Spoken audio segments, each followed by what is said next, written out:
Hi, this is Ajanta ma'am. Today I shall be doing the Julius Caesar, Act 1, Scene 2. I shall be explaining you the lines with reference to the context.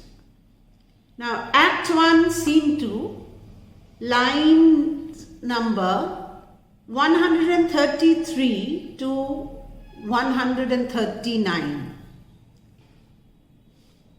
The lines are, "Why man he doth bestride the narrow world, like a colossus, and we petty men walk under his huge legs, and peep about to find ourselves dishonorable graves.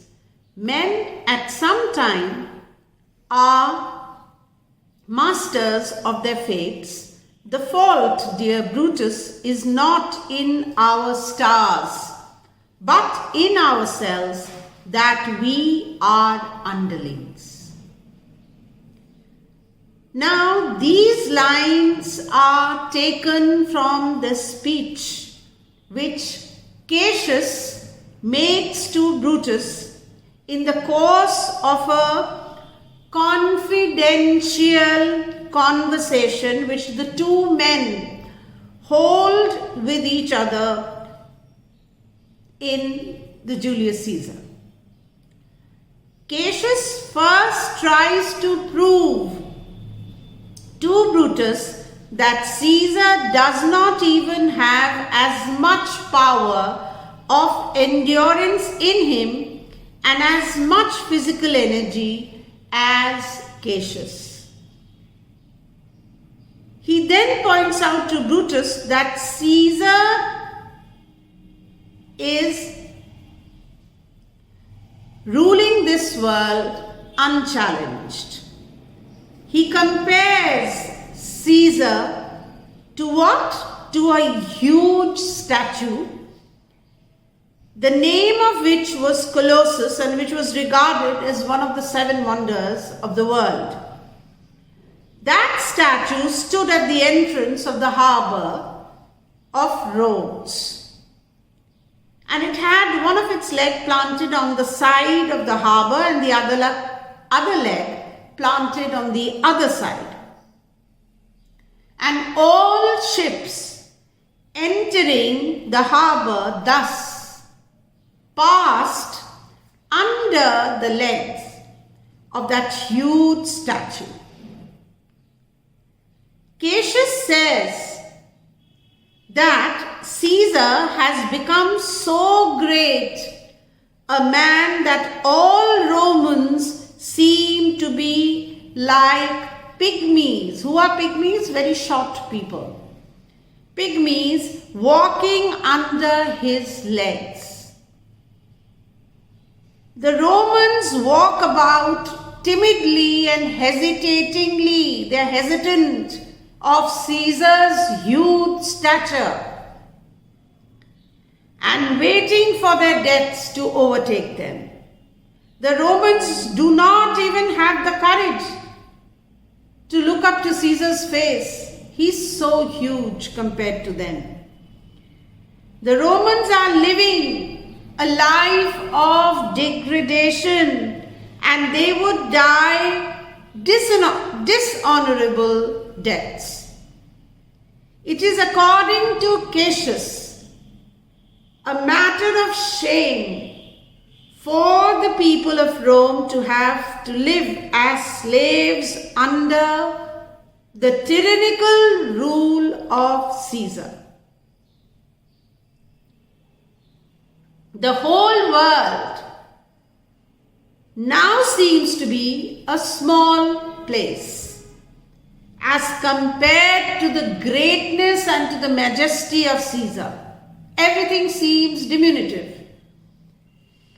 Cassius here is trying to excite Brutus's jealousy by depicting Caesar as a huge, great man. Cassius goes on to say that in actual fact, human beings should consider themselves to be the makers of their own fates. Addressing Brutus affectionately, he says, "The fault, dear Brutus." He calls him dear. He says that if certain human beings fail to rise to high positions in life, the fault is not that of the stars. It is not of the stars, but that of the human beings themselves. Human beings are themselves responsible for a life of subordination. And they should not therefore complain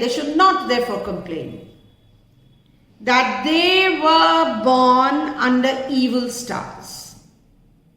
And if men do try to exert themselves, and if they put up a brave struggle, they can defeat any tyrant. And therefore, they can also defeat Caesar. If they put a mind to it, they can easily defeat Caesar. Then the line goes, Cassius goes on to say, "Age, thou art shamed, Rome. Thou hast lost the breed of noble bloods. Went there by an age since the great flood. But it was famed with more than one man. When could they say till now that the talked of Rome, that her wide walks encompassed but one man?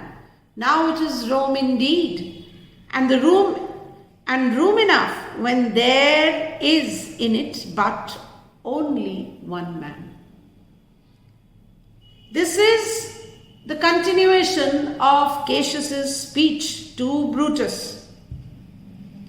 And he says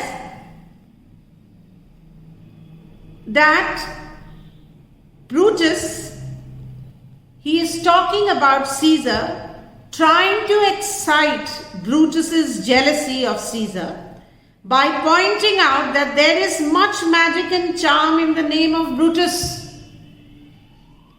as there is in the name of Caesar.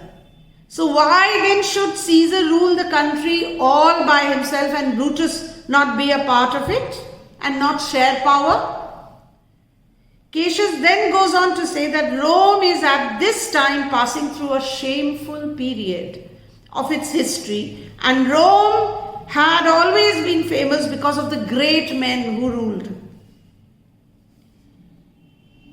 From the very beginning, from the time of the great flood itself, there had always lived in Rome a large number of heroic people. But now Rome seems to have lost its capacity to produce noble-minded people and high-spirited men. And there is only one man who lives here, that is Caesar. There was never a time before in the history of Rome when people could say that within the wide walks of this city, only one great individual lived. So, Cassius laments the fact that nobody in Rome tries to share power with Caesar, and that everybody, even Brutus, has accepted his authority and the dictatorial rule of Caesar. Thank you for watching my videos. Please continue to watch my videos for a complete analysis of your short stories, poems, as well as Shakespeare.